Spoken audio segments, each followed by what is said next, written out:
Bienaventurada la nación cuyo Dios es Jehová, el pueblo que Él escogió como heredad para sí. Salmos 33:12.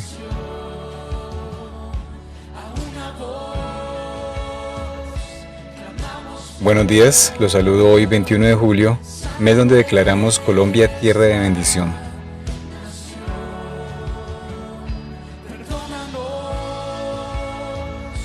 Bienvenidos todos a nuestro tiempo de comunión de los domingos en la mañana. Estaremos atentos al tema El reino y la iglesia.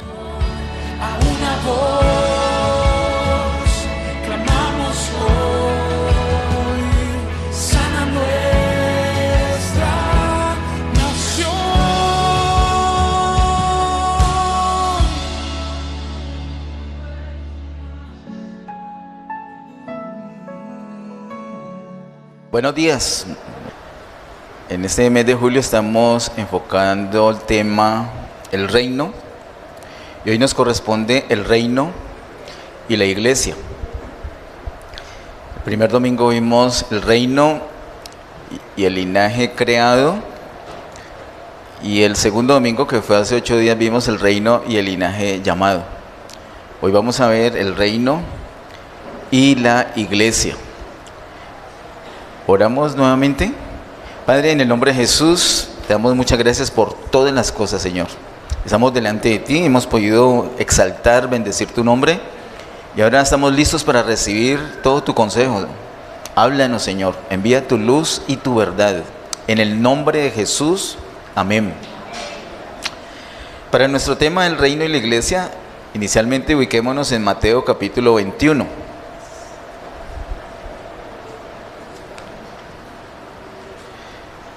Mateo capítulo 21, y vamos a considerar entre los versos 33 y 44. Mateo 21, versos 33 al 44. Mientras todos nos ubicamos allí, si de pronto no tienes una Biblia hoy, asegúrate que te puedas conseguir una para que puedas consultar y mirar que realmente te están hablando o te estoy hablando lo que está escrito. Es muy importante.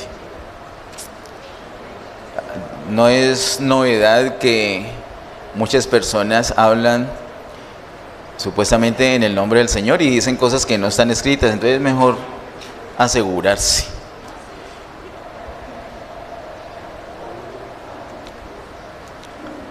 Mateo 21 nos habla de unas parábolas que el Señor dijo a los judíos durante su última semana antes de ir a la cruz. Es una semana muy especial para él antes de ir a la cruz, una semana delicada, crítica, donde el Señor se aseguró de hacer ciertas cosas. No solamente capítulo 21, los 22, 23 también muestra la última semana del Señor. Y una de esas parábolas la vamos a considerar en esta mañana. Dice Mateo capítulo 21, verso 33 al 44.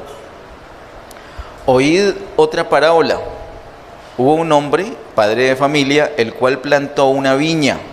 ¿Qué es eso de viña? ¿Qué da la viña? Uvas, ¿cierto?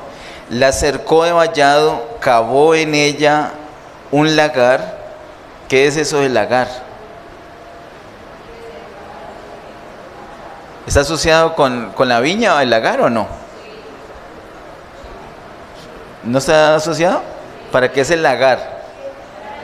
Para machacar las uvas que salen de la viña. ¿Y para qué las machacan? Oh, qué bueno. Hay algunos que solamente saben tomarse el vino, pero no saben lo de la viña, lo del lagar. Bueno. Dice que la cercó de vallado. ¿Qué es eso de vallado? Una cerca, ¿cierto? De protección. Cavó en ella un lagar, edificó una torre y la arrendó a unos labradores y se fue lejos. ¿Qué es eso de labradores? La arrendó. O sea, ¿esos labradores son los dueños? No. Pero ellos son los que van a usar ese terreno. ¿cierto? Ellos van a labrar, van a sembrar, van a regar, van a cosechar, van a cuidar esa viña durante ese tiempo. Y dice que después de que arrendó a unos labradores, se fue lejos. Verso 34. Y cuando se acercó el tiempo de los frutos, ¿cuáles frutos? Las uvas, ¿cierto? Envió sus siervos a los labradores para que recibiesen sus frutos. Mas los labradores, tomando a los siervos, a uno golpearon, a otro mataron y a otro apedrearon.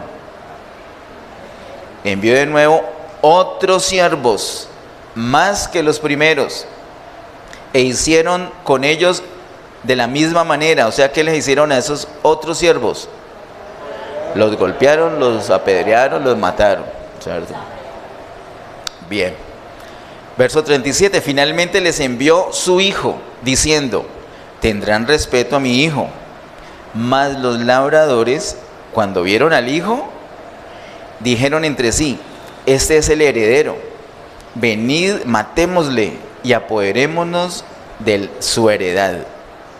Y tomándole, le echaron fuera de la viña y le mataron. Cuando venga pues el señor de la viña, ¿qué hará a aquellos labradores? Esa es la parábola que el Señor está dándole a los mismos judíos. Entonces vamos a recordar qué es lo que el Señor les ha dicho. Que empieza el verso 33, que un padre de familia, ¿qué hizo el padre de la familia? Plantó una viña, ¿cierto? También construyó un lagar, una torre, ¿cierto?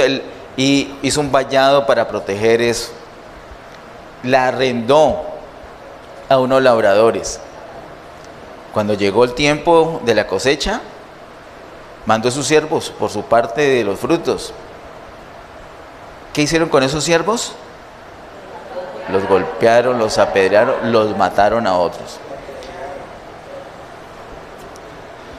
Hermanos, esos siervos que fueron maltratados son los profetas del Antiguo Testamento. Muchos de ellos fueron perseguidos, otros fueron apedreados, otros fueron asesinados. ¿Por qué? Porque iban de parte del dueño de la viña. ¿Y cuál es ese dueño de la viña? Dios. Dios es el dueño de la viña. ¿Y cuál es la viña?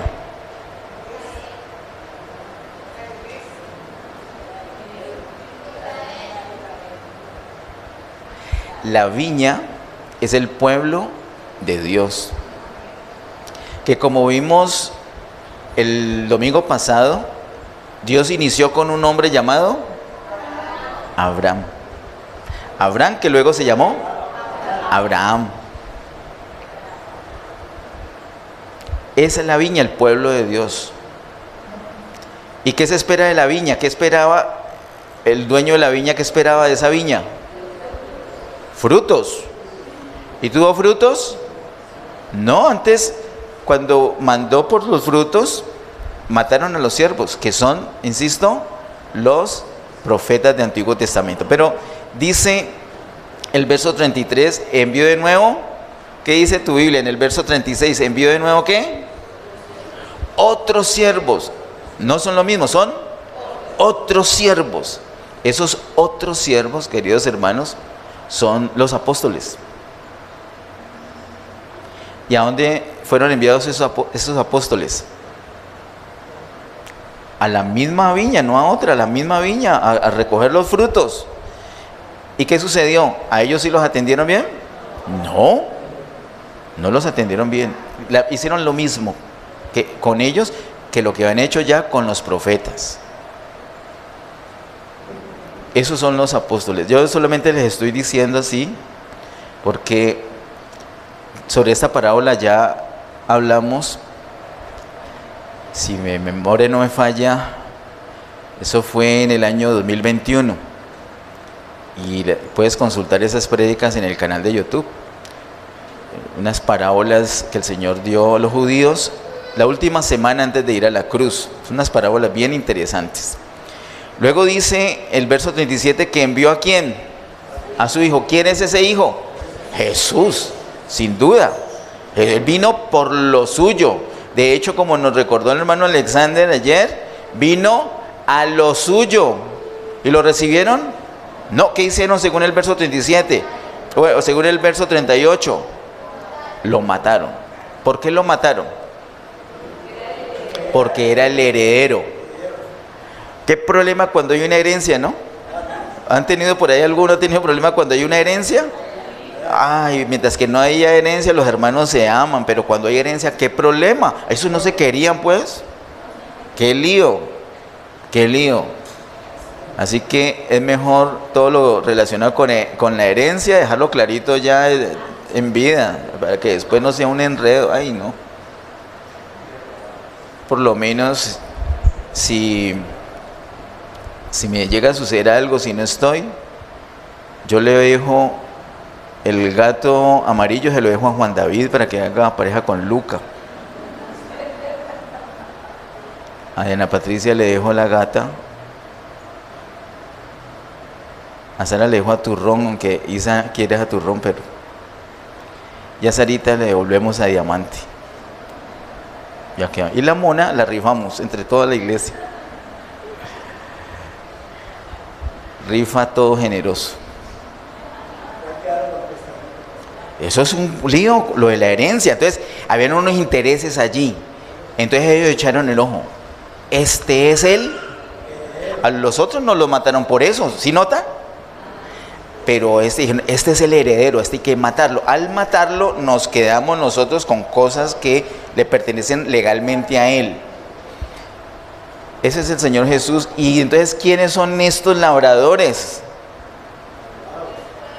Los judíos, principalmente los líderes religiosos de los judíos.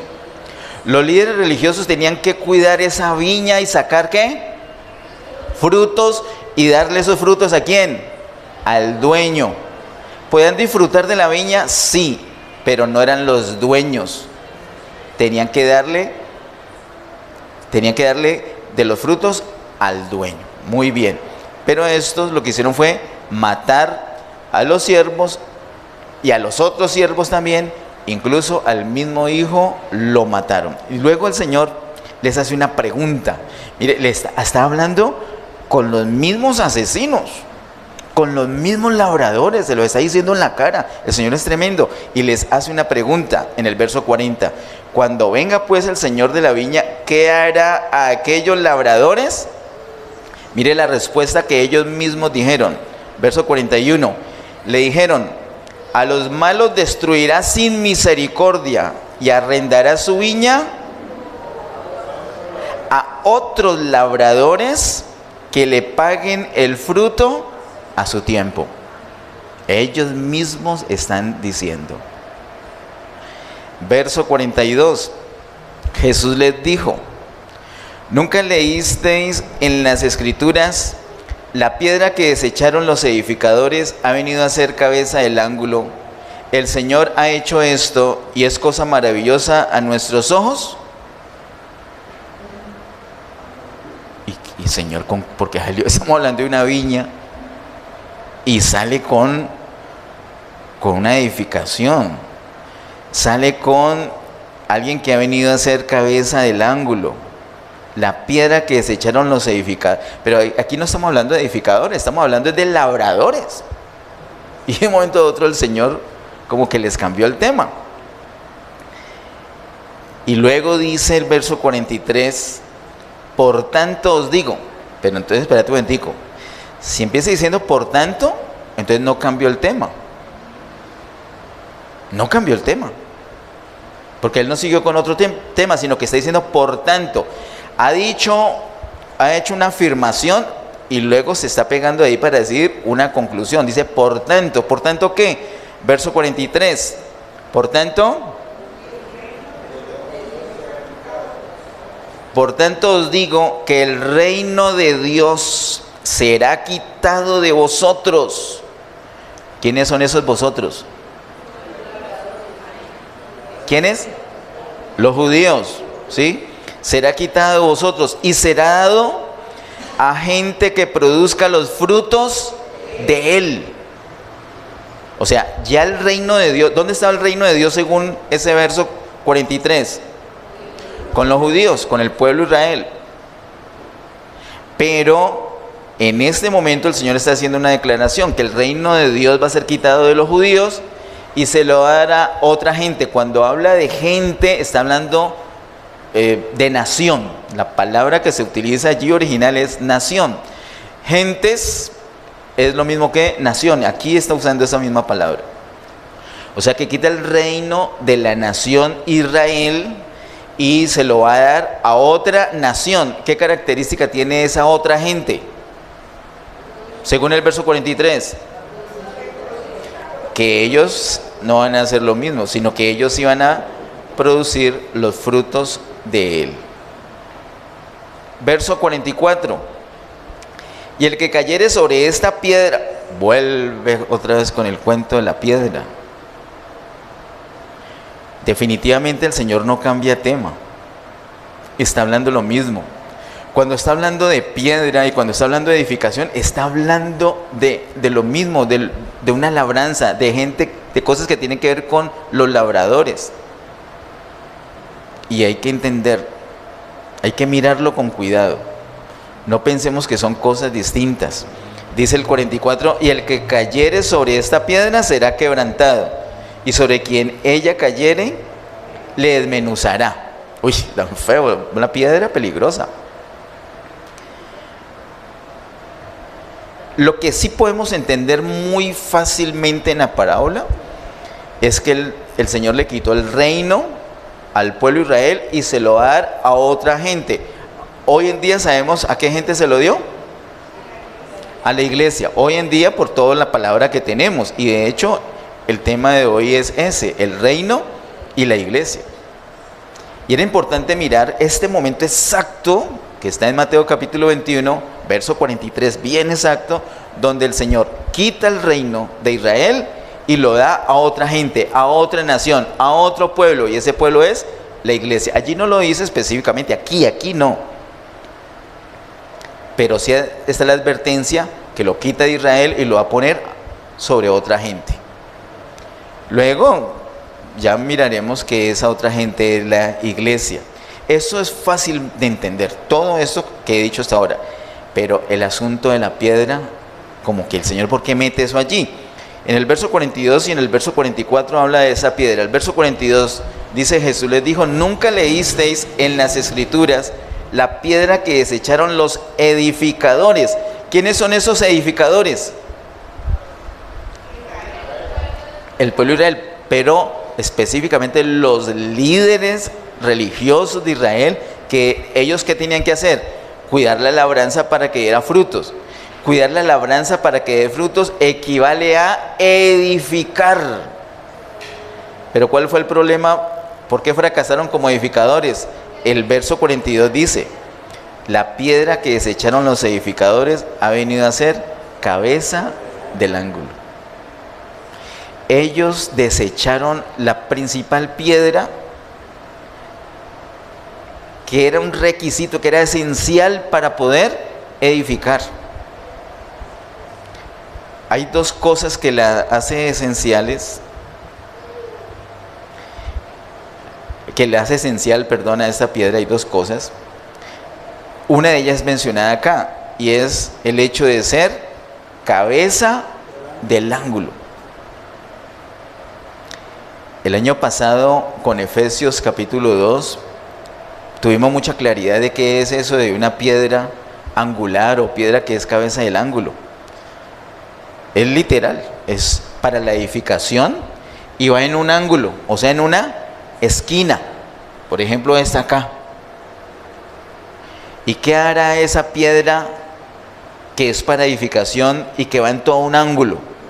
¿Qué hace una piedra? ¿Qué haría una piedra? Yo creo que acá personas como Rubén fácilmente tienen la respuesta, David y otros que saben de construcción.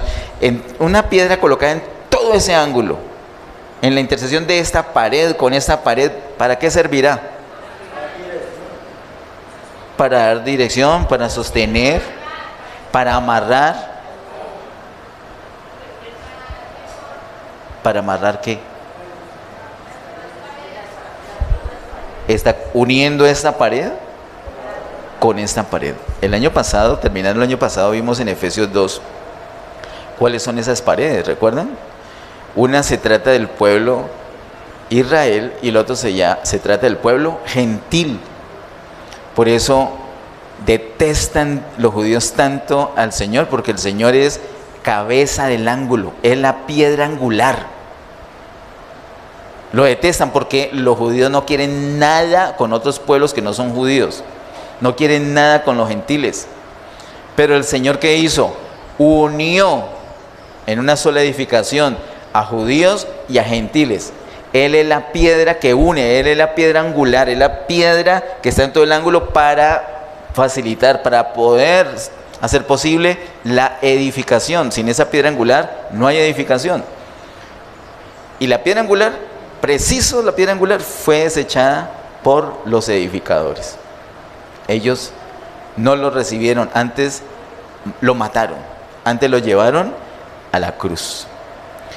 Y sobre esa piedra dice el verso 44, y el que cayere sobre esta piedra será quebrantado. La palabra nos enseña que el Señor Jesús es piedra de tropiezo para los judíos. Entonces ellos tropiezan y son quebrantados. Pero también dice, y sobre quien ella cayere le desmenuzará. La palabra de Dios nos enseña que Jesús va literalmente a desmenuzar, a aplastar a los gentiles. ¿Y eso cuándo será? En su segunda venida visible. Todo esto, incluso hermano, todo esto lo hemos visto, están en prédicas que pueden mirar en el canal de YouTube. Son cosas muy interesantes y el Señor aquí lo dice, habla de muchas cosas resumido en una parábola. Y ellos entendieron, digamos, lo técnico, pero no entendían bien. Si hubieran entendido bien, ellos no se atreven a decir lo que contestaron. Se estaban sentenciando a sí mismos. Quiero que note que el reino de Dios es quitado de Israel y es puesto sobre otras personas, y esas personas deben dar ¿qué? ¿Qué deben dar esas personas? Diga, Getsemaní debe dar fruto. Diga, Getsemaní se tiene que multiplicar. Diga, tengo que traer amigos aquí. Tengo que traer familiares acá. Ese es el fruto. Y quiero contarles a todos y recordarles a algunos que desde ayer estamos hablando de multiplicación. Multiplicación. Ya hemos hablado suficiente de división acá. Hemos hablado suficiente de restar, hasta de sumar. Pero ahora vamos a hablar de multiplicar. Amén. Y más cuando estamos recordando la palabra que el Señor nos ha dado el reino que estaba en Israel, porque espera que nosotros sí demos fruto. Entonces tenemos que dar fruto. ¿De acuerdo? Muy bien. También quiero que nos vayamos, antes de irnos de acá, tengamos esta idea clara. El Señor asocia el asunto de reino con el asunto de edificación. Note esto. Y no es solamente acá, ya lo vamos a ver en otros pasajes. Reino y edificación van de la mano. No hay una manifestación de reino si no hay edificación. Tú crees en Jesús, tienes vida eterna, gloria a Dios, tienes vida eterna. Y eso de eterna es eterna. No la pierdes jamás porque es eterna. Así 1000 apóstoles te digan otra cosa, la palabra de Dios dice que es eterna y que no se pierde, que no perecerán jamás. Entonces tenemos esa seguridad. Pero posiblemente el reino de Dios no se manifiesta en tu vida. De pronto tú no sientes el reino, tú sientes el reino del diablo. El diablo te dice, haz esto y lo haces. Incluso a veces no quieres hacerlo, pero como estás bajo ese gobierno, terminas haciéndolo. Y tú necesitas urgentemente que en tu vida se manifieste el reino de Dios. Para eso es indispensable la edificación. Sin edificación no hay manifestación de reino. Con esta idea vámonos de aquí. Y como si esto no fuera suficiente, sinceramente que para mí lo es, parece que cuando vamos a Mateo 16, miremoslo, es cuando entramos en materia completamente. Mateo capítulo 16, versos 16 al 19. Dice Mateo 16, 16 al 19. Respondiendo Simón Pedro dijo: tú eres el Cristo, el Hijo del Dios viviente.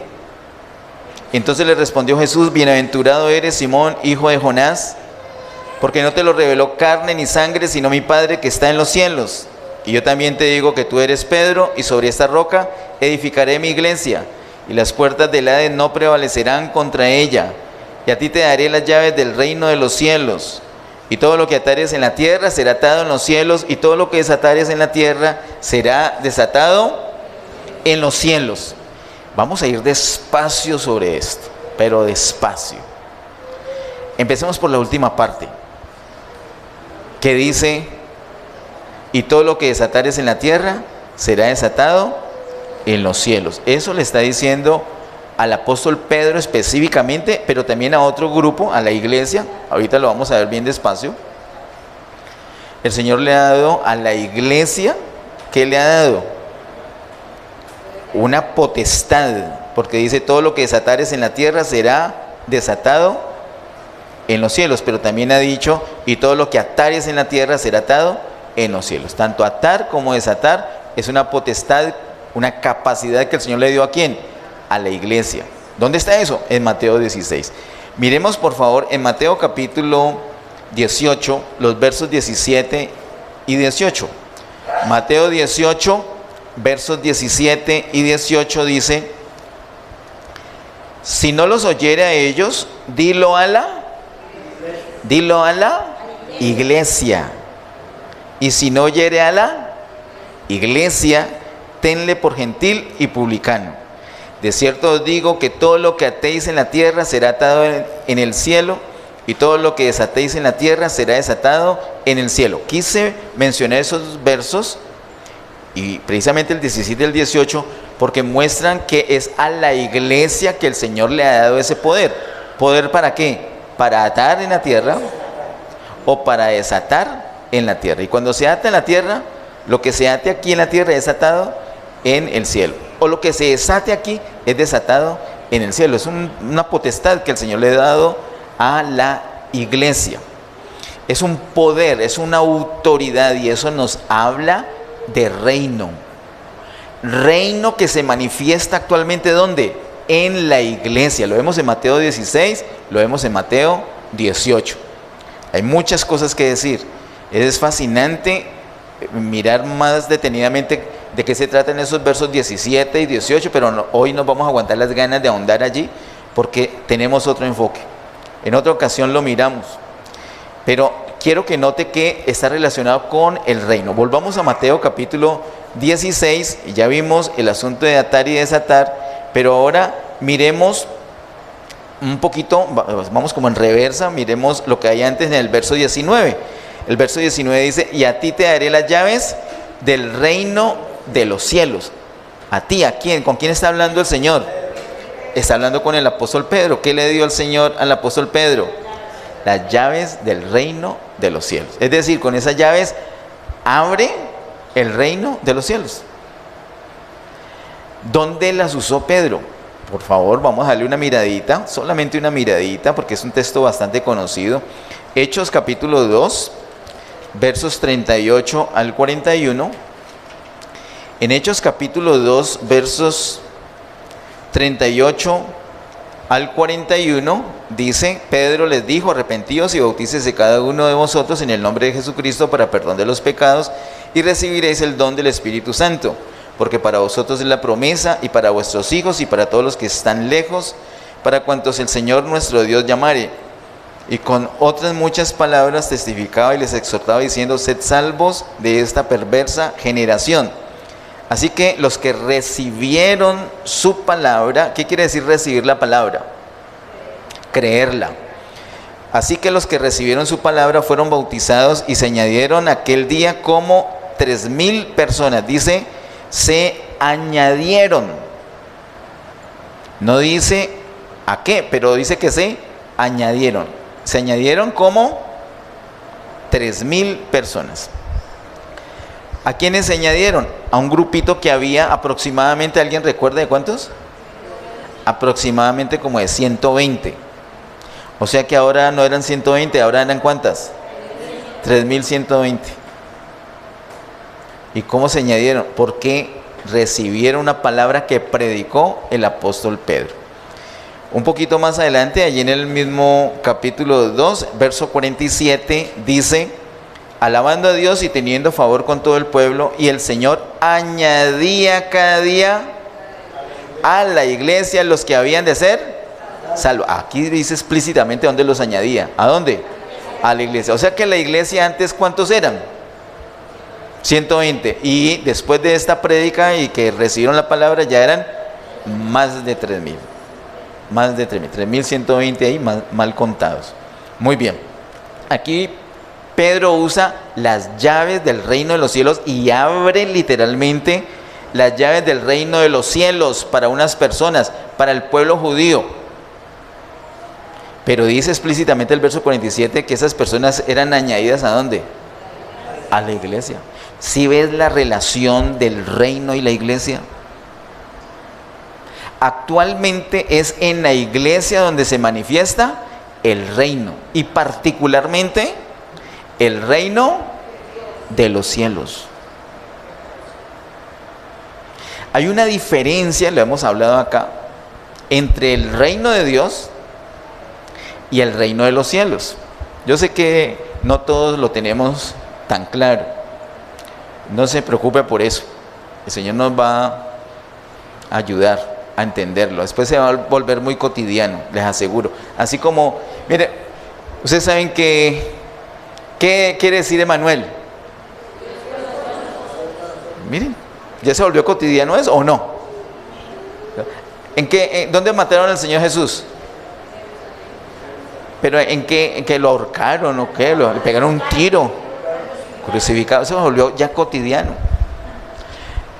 Recuerdan que en el principio era el verbo, y el verbo era con Dios y el verbo era Dios, pero ese verbo se hizo. ¿Y usted entiende eso? Bien, que se hizo carne. No, pero ya volvió cotidiano. Entonces, hay unas cosas que se nos van a volver cotidianas de tanto hablarlas, de tanto mencionarlas, de tanto contarle a otras personas. El reino de Dios no es exactamente lo mismo que el reino de los cielos. El reino de Dios es desde la eternidad hasta la eternidad. Dios siempre ha sido y siempre ha sido rey y siempre ha reinado. El reino de Dios no empezó un día, siempre ha existido y siempre existirá. El reino de los cielos, no. El reino de los cielos tuvo un comienzo y su manifestación tendrá un fin. Cuando comience, o ya comenzó, de hecho ahorita lo vamos a ver, el reino de los cielos, ese reino de los cielos es parte del reino de Dios. Es la manera como el reino de Dios se está manifestando. Y actualmente se manifiesta el reino de Dios como reino de los cielos en la iglesia. Durante el milenio será la manifestación plena del reino de los cielos. Se termina el milenio y hasta ahí llega la manifestación del reino de los cielos. ¿Y qué sigue? El reino de Dios. O sea que el reino de los cielos es una manifestación muy propia, muy característica del reino de Dios durante este tiempo que estamos viviendo en la iglesia, y luego no solamente en la iglesia, sino en todo el universo durante el milenio. Y esa manifestación del reino de los cielos en el milenio sirve como de introducción o de antesala al reino del cual vamos a ser partícipes nosotros, que es el reino de Dios por la eternidad. Bueno, eso que le estoy diciendo tampoco es que sea tan relevante, tan crítico, pero es bueno saber que hay cierta diferencia. Uno puede decir reino de Dios y no hay problema. Pero si a veces dices reino de los cielos, donde no se está, por ejemplo, el reino de los cielos no se manifestó en Israel, pero sí el reino de Dios. Entonces hay unas diferencias. Si decimos reino de Dios, mientras que lo tenemos bien clarito y lo manejamos así como algo cotidiano, no vamos a fallar. Reino de Dios. Acá entonces estamos viendo que Pedro está usando las llaves del reino de los cielos para abrir el reino de los cielos al pueblo judío. Y cuando entran ahí, son añadidos a la iglesia. Está mostrando claramente la palabra que la manifestación del reino de Dios, y particularmente el reino de los cielos, está actualmente en la iglesia. Un poco más adelante en el capítulo 10, por cuestión de tiempo no lo vamos a leer, pero ahí están las citas para que tú te puedas enterar bien. Capítulo 10, versos 44 y 45 muestran cómo el apóstol Pedro, el mismo apóstol Pedro, está usando las llaves del reino de los cielos para abrirlo a los gentiles. Así que en el capítulo 2 entran los judíos, capítulo 10 entran los gentiles, queda abierto para todos los judíos, queda abierto para todos los gentiles. Ahí él usó las llaves que el Señor le dio y que está dicho en Mateo capítulo 16. ¿De acuerdo? Bueno, muy bien. Ay, hay tantas cosas para decir aquí. Ya que estamos en Hechos, para no devolvernos, tenemos una cita aquí de Hechos capítulo 4, verso 11 y 12, vamos a mirarlo de una vez. Hechos capítulo 4, versos 11 y 12, dice así: este Jesús es la piedra reprobada por vosotros los edificadores, la cual ha venido a ser cabeza del ángulo. Y en ningún otro hay salvación, porque no hay otro nombre bajo el cielo dado a los hombres en que podamos ser salvos. Nosotros como iglesia, como pueblo de Dios, casi siempre recordamos el verso 12. Y en ningún otro hay salvación, porque no hay otro nombre bajo el cielo dado a los hombres en quien podamos ser salvos. Solamente en Cristo tenemos salvación, ¿cierto? Y eso hay que saberlo y decirlo, está muy bien. Pero casi no tenemos en cuenta el verso anterior, el verso 11. El verso 11 dice: este Jesús es la piedra reprobada por vosotros los edificadores, la cual ha venido a ser cabeza del ángulo. Jesús no solamente es Salvador, sino que Jesús también es una piedra, y no cualquier piedra, una piedra que es cabeza del ángulo. Entonces, Jesús es Salvador, pero Jesús también es la piedra angular. Esas dos cosas son importantes saberlas. Es importante saber acerca de Jesús, pero también es importante saber acerca de la edificación. Las dos cosas son importantes. De hecho, esas dos cosas, la Biblia las muestra como el misterio en que se ocupa toda la Biblia. La Biblia se ocupa de hablarnos de dos misterios fundamentalmente.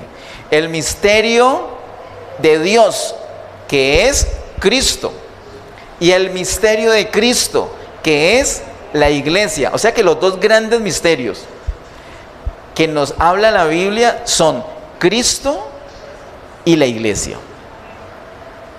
Cristo referido en el verso 12 de Hechos 4, y la iglesia referida en el verso 11 del mismo capítulo 4 de Hechos.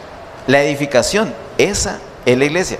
Y esos son los misterios que ocupa la Biblia. Mire, volvamos nuevamente, por favor, al capítulo 16.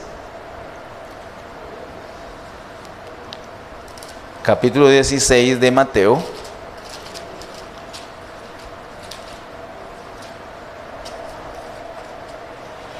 Mateo capítulo 16 y el verso 19 ya lo exploramos, ¿cierto? Ahora miremos lo demás. Mire que dice, entre el verso 16 y 17 hay una gran revelación. ¿Cuál es esa gran revelación? La revelación de quién es Jesús. Ahí habla del misterio de Dios que es Cristo. los dos grandes misterios que son Cristo y la iglesia. Aquí se habla de uno, de Cristo. Versos 16 y 17. Y el Señor le dice en el verso 17, le dice a Pedro: bienaventurado eres, Simón, hijo de Jonás, porque no te lo reveló carne ni sangre, sino mi Padre que está en los cielos. La Biblia nos enseña, eso tiene que estar en Mateo, creo que es en Mateo 11, no lo recuerdo ahorita, que el único que conoce al Hijo es el Padre. Por eso el Padre es el único que lo puede dar a conocer. El único que puede revelarnos al Hijo es el Padre. Por eso cuando Pedro tiene la revelación de que ya él sabe quién es Jesús, él sabe que Jesús es el Cristo, el Hijo del Dios viviente. Cuando él hace esa declaración, entonces el Señor lo felicita. Dice: te felicito, eso te lo ha revelado mi Padre. Nosotros necesitamos que el Padre nos revele eso. O sea, un predicador se puede desgastar toda la vida y no lo logra. El Padre sí. Nos puede mostrar que Él es el Cristo, el Hijo del Dios viviente. Nos puede mostrar ese gran misterio de la Biblia, uno de los dos grandes misterios de la Biblia, que es Cristo. El Padre lo revela. Y dan ganas de ahondar por ahí, pero hoy no. Pero miremos lo que dice el verso 18. Verso 18 dice: y yo también te digo que tú eres Pedro. O sea, ya tiene una revelación, pero ahora le habla de otra revelación. ¿Cuál? Y yo también te digo que tú eres Pedro, y sobre esta roca, y luego ¿qué dice? Edificaré mi iglesia. Empieza a hablarle de iglesia, empieza a hablarle de edificación, empieza a hablarle de iglesia. Es decir, ya tienes la revelación de Cristo, ahora te falta la otra revelación. ¿Cuál es? Iglesia. Las dos grandes revelaciones, los dos grandes misterios que envuelven la Biblia: Cristo y la iglesia. No solamente, hermanos, no solamente te conformes con saber quién es Cristo, también tienes que saber qué es la iglesia. Y aquí, como lo está diciendo, es algo que es edificado con un fundamento. Y el fundamento, como lo dice el apóstol Pablo claramente cuando escribe a los Corintios, es el mismo Señor Jesucristo. Pero también hay otro fundamento, otro fundamento, no, es parte de la base, y es la verdad que acaba de declarar Pedro, que ese Jesús es el Cristo, el Hijo del Dios viviente. Y dice el verso 18: yo también te digo que tú eres Pedro, y sobre esta roca edificaré mi iglesia, y las puertas del Hades no prevalecerán contra ella. Cuando dice puerta del Hades, es una expresión para referirse al poder de Satanás. El poder de Satanás no prevalece, no puede vencer la iglesia. Mire, a Getsemaní le ha pasado de todo. Aquí nos ponemos a mirar todo lo que le ha pasado a Getsemaní, nos ponemos a llorar. Primero recordando, porque es con dolor que se recuerda. Y después de dicha de ver que estamos aquí todavía. O sea, esto es una cosa loca de Dios. ¿Por qué? Las puertas del infierno no prevalecen contra la iglesia.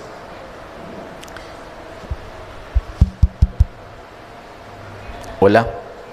Dije, las puertas del infierno no prevalecen contra la iglesia. Ah, que está fallando el... Vamos a tener que editar eso para que no quede feo allí en internet. Es una realidad. Porque tú en tu casa te pasa una cosa y otra cosa, pero tú eres parte de la iglesia.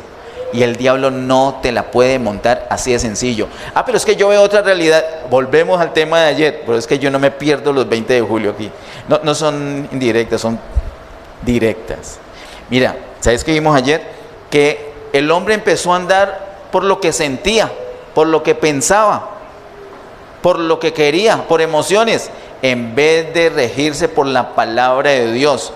Entonces, si tú te vas a regir por lo que sientes, ahorita sientes una cosa, mañana otra, pasado otra, no, que es una locura. Nos debemos regir por la palabra de Dios. Y escrito está que las puertas del Hades no prevalecen contra la iglesia. Entonces, yo creo eso. A mí no me la va a venir a montar ningún diablo, porque ya está escrito. Si eso no estuviera escrito, Dios mío bendito, estamos en aprietos, pero está escrito. Ahora, no prevalecen contra ¿cuál iglesia? Verso 18. Y yo también te digo que tú eres Pedro, y sobre esta roca edificaré mi iglesia. Después de hablar de edificar la iglesia, sí dice, y las puertas del Hades no prevalecerán contra ella. ¿Quién es ella? ¿Una iglesia cualquiera? No, una iglesia edificada. Una iglesia donde se manifiesta el reino de Dios. Una iglesia donde cada persona, cada parte, cada miembro de este cuerpo se somete al único gobierno que es el gobierno de Dios. Cuando se manifiesta el reino, entonces hay edificación. Y si hay edificación, las puertas del Hades no prevalecen contra la iglesia. Para tratar de salir de aquí, de Mateo 16, porque es que es para quedarse allí engolosinado. De verdad que Mateo 16 es espectacular. A propósito, tenemos unas prédicas, creo que también del 2021, acerca de Mateo capítulo 16, varias prédicas, donde está la revelación de Cristo, la revelación de la iglesia, la revelación del reino. Son bien interesantes, se las recomiendo. Pero para salir de aquí y ir a la parte final, quiero que note el verso, que comparemos verso 18 y verso 19. Verso 18 dice: yo también te digo que tú eres Pedro, y sobre esta roca edificaré mi iglesia, y las puertas del Hades no prevalecerán contra ella. Está hablando de iglesia. Verso 19: y a ti te daré las llaves del reino de los cielos. Intercambia iglesia por reino de los cielos. ¿Por qué? Porque como hemos visto, en la iglesia actualmente se manifiesta el reino de Dios, el reino de los cielos. Bueno, y antes de ir al último bloque, quiero que miremos en Efesios capítulo 5. Efesios capítulo 5, el verso 32. Efesios 5, 32 dice: grande es este misterio, mas yo digo esto respecto de Cristo y de la iglesia. El apóstol Pablo como que nos cierra este bloque que hemos analizado ahorita diciendo esto, que hay un misterio grande, que se trata de Cristo y la iglesia. Eso es lo que encierra la palabra de Dios, Cristo y la iglesia. Por eso cuando Pedro tiene la revelación de quién es Cristo, el Señor lo felicita y luego le dice: y yo también te digo, y le habla de la iglesia. Tenemos que tener revelación de ambas cosas, y más cuando estamos viendo que en la iglesia es que se manifiesta actualmente el reino de Dios. Vamos a nuestra parte final, a Mateo capítulo 4, verso 17. Es un verso conocidísimo. Mateo capítulo 4, verso 17 dice: desde entonces comenzó Jesús a predicar y a decir: arrepentidos, porque el reino de los cielos se ha acercado. El reino de los cielos se ha acercado. Eso nos prueba que el reino de los cielos no estaba. Lo que estaba era ¿qué? El reino de Dios. Pero el reino de los cielos apenas que aquí dice que se está acercando. De hecho, ya en el capítulo 3, Juan Bautista había predicado exactamente lo mismo: arrepentidos porque el reino de los cielos se ha acercado. Luego más adelante en el capítulo 10, que lo vimos este año también, en abril, vimos que el Señor le da instrucciones a la iglesia de predicar, de decir que el reino de los cielos se ha acercado. El reino de los cielos se ha acercado. Así empieza el Señor hablando, el mismo Señor hablando del reino de los cielos. Se ha acercado. Reino de los cielos. Reino de Dios ya estaba. De hecho estaba desde la eternidad y estará hasta la eternidad. Pero reino de los cielos como tal se ha acercado. Vamos al capítulo 13. Mateo capítulo 13. Les recomiendo mucho Mateo 13, donde se revelan los misterios del reino. Mateo capítulo 13, el verso 24.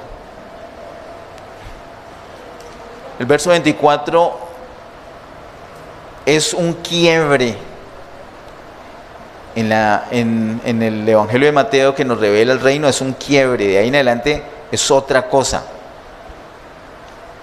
Porque dice el verso 24 de Mateo 13, le refirió otra parábola, diciendo: el reino de los cielos es semejante a un hombre que sembró buena semilla en su campo.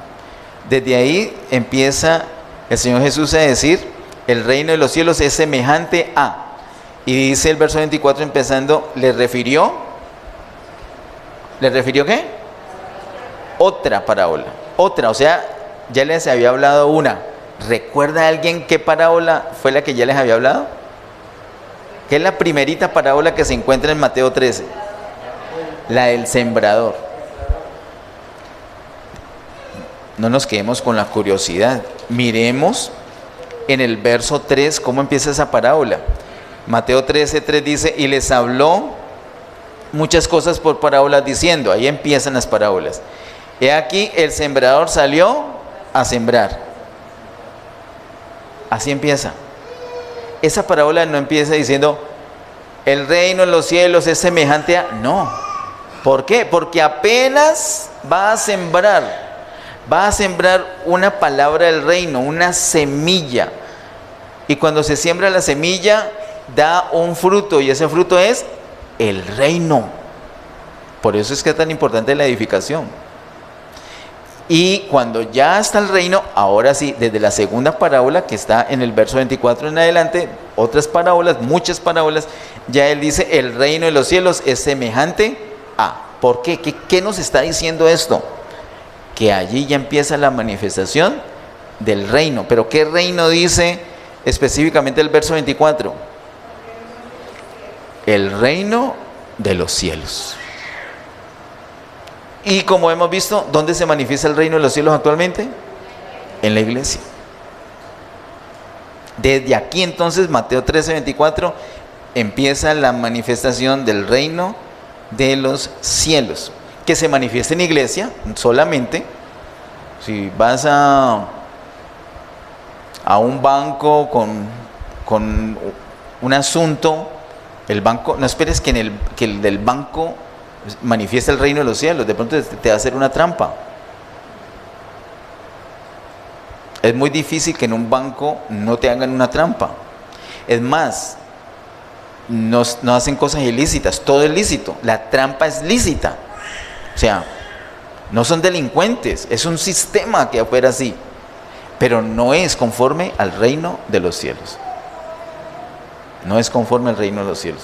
Solamente en la iglesia se manifiesta el reino de los cielos, en esta dispensación. Como mencioné hace unos minutos, en la próxima dispensación el reino de los cielos se va a manifestar plenamente en todas las cosas, hasta en los bancos, en todo lado. Bien, miremos, solamente les comento, están señalados Mateo 5, 6 y 7. Mateo 5, 6 y 7 es un mensaje, un sermón grandotote de 3 capítulos, 5, 6 y 7, que el Señor le dio a los discípulos hablándoles acerca del reino de los cielos. En el capítulo 5 principalmente tenemos la naturaleza de los ciudadanos del reino de los cielos. En el capítulo 6 tenemos las obras de justicia que manifiestan esos ciudadanos. Y en el capítulo 7 tenemos una relación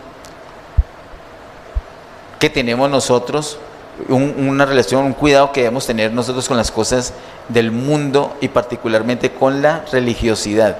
Todo eso habla del reino de los cielos, Mateo 5, 6 y 7. Y para terminar, quiero que miremos en Romanos capítulo 14. Romanos capítulo 14, el verso 17. Y mientras te ubicas en Romanos 14, verso 17, te voy contando haciendo el recorderis, de esta carta de Pablo a los Romanos tiene dos temas fundamentales. El primer tema, que va del capítulo 1 al capítulo 11, nos habla de muchas bendiciones, de cómo se manifiesta la misericordia de Dios para nosotros. Nuestros problemas de los pecados están resueltos allí. Muestra cómo el Señor los resuelve. El problema de esa ley interna que nos empuja a pecar, el Señor muestra cómo lo resuelve. El asunto de la ley, de vivir bajo la ley que nos vuelve a dejar presos del pecado, el Señor muestra cómo lo resuelve. Nos enseña a depender del Espíritu Santo. Nos muestra para Israel cómo hace esas mismas cosas que hace con los gentiles. Y termina el capítulo 11. Desde el capítulo 12 de Romanos hasta el capítulo 16 se enfoca en la iglesia. ¿Cómo es la vida de iglesia? Esa vida de iglesia es el resultado de lo que Dios ya hizo individualmente en nosotros. Como ha hecho tantas misericordias en nosotros, lo mínimo que nosotros podemos hacer es, por ejemplo, lo que usted ha hecho hoy. ¿Qué ha hecho hoy? Usted hoy ha presentado su cuerpo en sacrificio vivo, santo y agradable a Dios. Si usted hubiera dejado hoy su cuerpo en forma horizontal ahí tendido sobre su cama porque es domingo, pues no hubiera presentado su cuerpo en sacrificio, lo hubiera negado. Es como usted decir, bueno, son misericordias de Dios, pero pues para mí no es tanto, pero como sí lo es, como es significativo, entonces nosotros presentamos nuestro cuerpo en sacrificio vivo. Cuando tenemos una comunión con esta, eso es lo que estamos haciendo. Cuando hacemos otras cosas, no solamente es congregarnos, todo lo que es vida de iglesia es presentar en gratitud el cuerpo para servir a la justicia. Desde el capítulo 12 nos habla eso hasta el capítulo 16, todo es vida de iglesia. Y parte de la vida de iglesia es Romanos, capítulo 14, verso 17, que dice: porque el reino de Dios no es comida ni bebida, sino justicia, paz y gozo en el Espíritu Santo.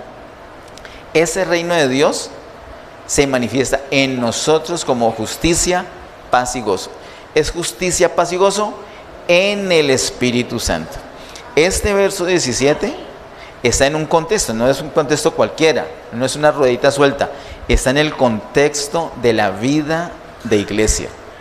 Esa es la relación que vemos nosotros entre el reino y la iglesia. Es en la iglesia que se manifiesta el reino actualmente. Amén. Oremos para terminar. Padre, en el nombre de Jesús, gracias, Señor, te damos por todas las cosas. Alabamos y bendecimos tu santo nombre.